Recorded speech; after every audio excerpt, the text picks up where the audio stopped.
রাতের শ্রীমঙ্গল শহর। আজকে শুক্রবার, ম্যাক্সিমাম দোকান এবং অন্যান্য ব্যবসা প্রতিষ্ঠানগুলো বন্ধ। তো আমরা এখন রাতের বেলা একটু ঘুরতে বের হয়েছি এই শ্রীমঙ্গলে। যদিও আসলে অনেক টায়ার্ড আমরা, তারপরেও রাতের এই শ্রীমঙ্গল শহরটা ঘুরবো। এরপরে আগামীকালকের প্ল্যান। তো এই শহরের সাথে অনেকটা দিনাজপুর শহরের মিল আছে। আপনারা জানেন, দিনাজপুরের একটা ভিডিও আপনাদেরকে দেখিয়েছিলাম, ব্লগ তৈরি করেছিলাম, সেখানে আপনারা দেখেছেন। যারা দেখেছেন তারা মেলাতে পারবেন যে কিছুটা পুরনো ধাঁচ একটা ব্যাপার আছে এখানে। যেমন এইখানে লন্ডন রেস্টুরেন্ট, অর্থাৎ সিলেট মানেই তো লন্ডন। হ্যাঁ, সিলেট মানেই লন্ডন প্রবাসী মানুষের বিশাল এক যোগসূত্র। তো এই জায়গায় ম্যাক্সিমাম যারা মানুষ, তাদের পরিবারের কেউ না কেউ লন্ডন থাকে বা ইংল্যান্ডে থাকে। তো আমি এরকম দেখলাম আসলে অনেক প্রতিষ্ঠানের নাম এই ইংল্যান্ডের বা লন্ডনের বিভিন্ন নামের সাথে মিল রেখে করা। গ্র্যান্ড তাজ রেস্টুরেন্ট, মেরি হেলথ। তো শহরটা খুব যে ডেভেলপ, খুব আধুনিক তা না, তবে সিলেট শহরে গেলে বুঝতে পারবো যে আসলে লন্ডনের ছোঁয়া কতটুকু আছে। তো আমরা একটু ঘুরি, আপনাদেরকে দেখাই। এখানেও প্রচুর অটো রিক্সা আছে, অর্থাৎ অটোর এখন সারা বাংলাদেশ জুড়েই ছড়িয়ে গেছে। সব জায়গাতেই অটো, এবং অটোতে যাতায়াত করাটা একটু সহজ, দ্রুত যাওয়া যায়। পায়ে রিক্সাগুলো প্রায় হারিয়েই গেছে। সিলেটের বিখ্যাত রিজিক রেস্টুরেন্ট। এখানে সন্ধ্যার নাস্তা, বিকেলের নাস্তা, দুপুরের লাঞ্চ, এই সব কিছুই খুব ফেমাস। কাবাব, গ্রিল, জুস এগুলো খুব পাওয়া যায়। এবং এখানে যারা সিলেটে আসে তারা অনেকেই সবার আগে দেখা যায় এখানে স্টপেজ দেয় বা পানশিতে স্টপেজ দেয়। তো আমরা এখন এখানে সন্ধ্যার স্ন্যাক্সটা ট্রাই করব যে কী আছে। সব কিছু মিলিয়ে পরিবেশ ভালোই মনে হচ্ছে, তবে ভিড়।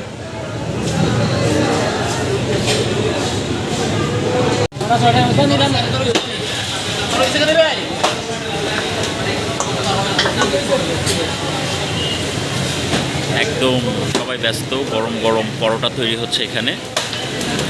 আর এই পাশে হলো গ্রিল, বারবিকিউ গ্রিল।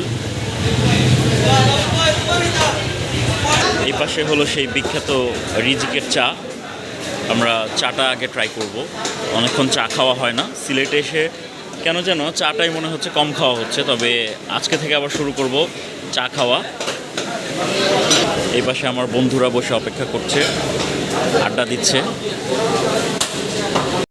ভিউয়ার্স, এই তো আমরা খেতে বসলাম। এখন আমরা খাওয়া দাওয়া করব এইখানে রিজিকে, আমাদের রাতের খাবার।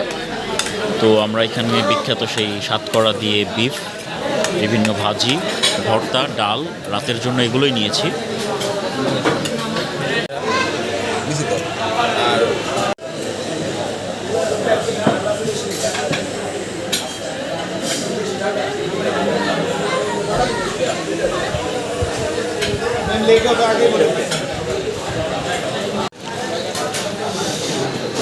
এখানে আছে বিফ সাতকড়া দিয়ে, চাপা শুটকি ভর্তা, সাদা ভাত, ভাজি, ডাল, আছে বোয়াল মাছ। এপাশে আমাদের আরও বিভিন্ন ভর্তা, শুভ সকাল। আজকে আমাদের শ্রীমঙ্গলের দ্বিতীয় দিন। সকালে নাস্তা শেষ করে আমরা চা খাচ্ছি। এখানকার সিলেটের চা খুবই ভালো, সব জায়গাতেই খুব ভালো চা পেলাম। যদিও চা তো এখানে ভালো হওয়াটাই স্বাভাবিক, তবে এখানে দুধ চাটা সবচেয়ে ভালো। আমরা নাস্তা শেষ করে সিলেটে যাব। সিলেটে গিয়ে সেখান থেকে আমরা আরও কয়েকটা জায়গা ভিজিট করার চেষ্টা করবো, যদি সময় কাভার করতে পারি, কারণ আমরা খুবই অল্প সময় নিয়ে আসছি। এরপরে আমরা আবার চেষ্টা করবো আপনাদেরকে সিলেটেরও কিছু জায়গা দেখানো। তো আমাদের সাথে থাকুন। শ্রীমঙ্গলের বিখ্যাত মিষ্টির দোকান। আমি আসলে যেখানেই যাই চেষ্টা করি সেখানকার বিখ্যাত কিছু খাবার বা যেটা তাদের সিগনেচার প্রোডাক্ট সেগুলো কিনতে। তো রোদ মিষ্টান্ন ভাণ্ডার এখানে এলাম, এখানকার মিষ্টিটা ট্রাই করব। সিলেটের এটা নাকি খুবই বিখ্যাত। এখানে নানা রকম মিষ্টি আসলে আছে, মৌচাক, চমচম। দোকানের নামটাও যেমন সুন্দর, মিষ্টির নামগুলোও সুন্দর। গোলাপজাম, পোড়াবাড়ি, চমচম, মালাইকারি, বালুশাই, নামগুলো কমন, তবে দু একটা আছে একটু আলাদা, ডিফারেন্ট। চপরোল পাশে আছে, চপরোল, কুচি পোড়া, এগুলো কিছু নিবে? বালুশাই আছে, স্পঞ্জ মিষ্টি আমি একটা স্পঞ্জ খাবো। আমরা এখানে 3 রকমের মিষ্টি নিয়েছি। একটা হলো মালাই, চপ মালাই, একটা